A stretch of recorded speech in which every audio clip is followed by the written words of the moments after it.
So I was watching a new Jake Doolittle video about Colleen Ballenger. It was, I believe, at the time of recording, it was posted about 3 hours ago.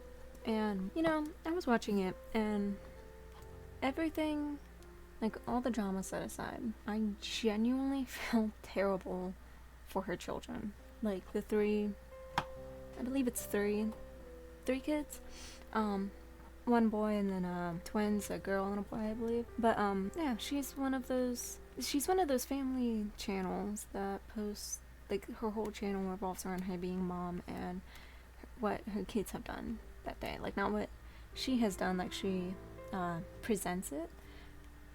She tries to say, like, oh, it's what I did, this is what I did today, but really it's what her kids have been doing. She's showing the crafts that they did, the Halloween decorations that they put up, the PJs that they're gonna wear. Like, it's all about her kids, and I get it. You're a mom, you're spending all your time at home with your kids, you're gonna talk about them. Makes sense. My issue is that the whole video is about her kids. Like, there's a little section besides the apology, quote unquote. There's a little part where she talks about, like, her chickens, but the rest of the video is just, her kids. And it's just, those kids have been online since they were born. I know the oldest for sure.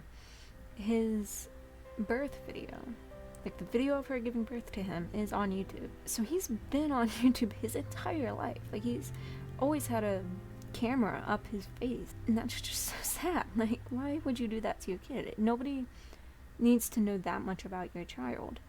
Nobody needs to know how your child was born.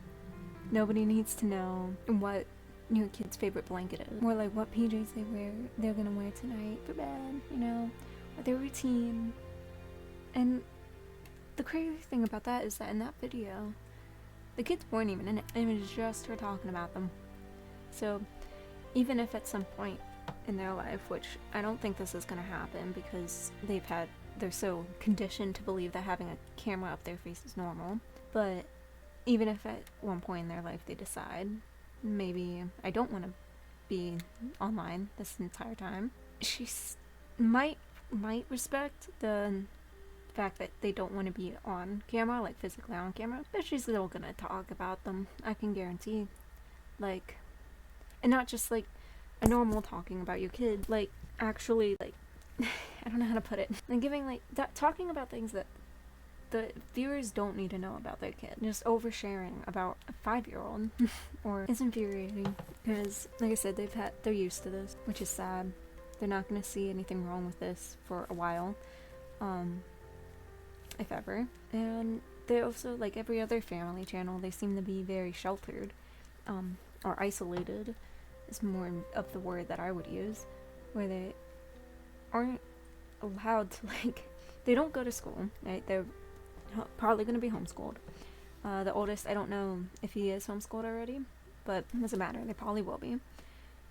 And if they're not now, they will be later, whenever the bullying starts happening, because that's inevitable with their entire life being online. They're going to be homeschooled, more than likely, and they are going to only be around their parents 24/7. And I'm sure their parents don't let them, like, have friends, like, they can't. They're inside all day, like, they're at home. They don't have anywhere, they more than likely will not have anywhere to, or really socialize with anybody outside of their parents and their parents' friends, and, like, immediate family. And that is terrible for childhood development, for their social skills, and just they're people, like, people need to interact with other people.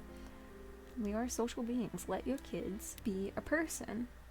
And they don't need to be around you all the time. I don't think she's doing it in, like, a helicopter parent way, It's more like because if you, like, I need to know everything you're doing, or I need to know all this, or I need to, like, be physically with you all the time, so that way I can talk about it, so that way I can show it to the camera, so that way I can do all this stuff, and I can make money off of it. And it's sad.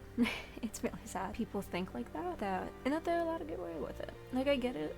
It's fun to watch. There's a couple TikTok videos that I'll watch every now and then of parents who, you know, will make content with their kids, with like their babies or their older kids, and I feel like that's a lot different than daily vlogs or family channels that do the same thing, because it's such short content that you don't have to have the camera up their butt 24/7. Like, you know, they can actually do something outside of being recorded, and you can actually, like, you know, spend time with your kid. But even then, like, there's the whole issue of there are creeps online. So is it okay for parents to put their children online when they don't know who could be watching? Which I feel like is a very valid argument that needs to be had.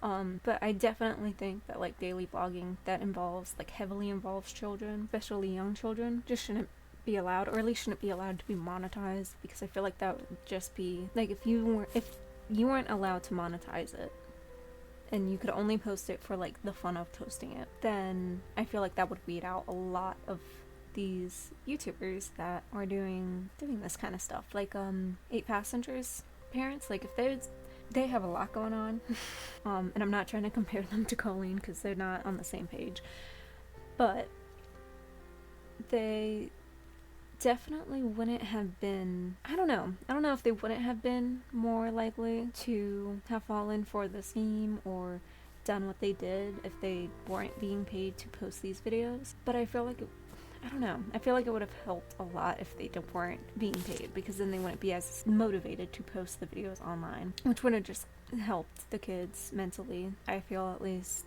and kept some of the embarrassment of it out. Because, like, yeah, the abuse probably still would have happened, but for it to happen in private, and another for people to be able to see it online. And I don't know, I feel like if they didn't monetize, if you weren't allowed to monetize videos that heavily relied on children, and then a lot of the issues that we're having would go away, you know, like with the family channel. Because then, like, if you really are just posting it for the fun of posting it, like, you can still do it. I don't think there's necessarily anything inherently wrong with wanting to post videos of your child, especially if it's only like every now and then, or it's not like the main focus. Like, a lot of their YouTube or TikTok channels, like, either they don't post a lot, like, you know, like, they'll post like once or twice a day, which, again, like 60 seconds twice a day is not that much. So they'll either post twice a day, or they will post multiple times a day, but only like a few of the videos actually show the children, like, actually have the children present, or like is a heavy part of the video. You know, like, there's a lot of people talking about how, you know, parents will know, like, there'll be like these gross comments on these TikTok pages, and the parents will like them, or just, like, not really acknowledge them, not block the creator, or not block the people who are, like, talking disgusting comments about their kid, but they're not encouraging it, but they're not discouraging it either, and they're just kind of allowing it to happen. And I think that's disgusting. I think you need to be not only aware of why people are watching your videos, you know, like, the type of people that are watching them, but also just, like, take action against it. If you see that you're attracting a lot of creepy people by posting your kid, maybe stop posting them as often, or blurring their face, or being more cautious about, you know, what videos you're posting of them. I don't know. I feel bad for those kids. They don't need to deal with this whole situation, and luckily they're young enough that they probably do not understand the gravity of this situation right now. But they will grow up, and they will see the videos, and they will hear people talk about their mom, and they will have to make that decision on whether or not they agree with the videos, or if they agree with their mom. They will have to, or if they don't know, that's also a valid conclusion to come to, where you're like, I still love my mom, but I don't know what to think about this. But the fact that they even have to, like, do that is terrible. I feel bad for them.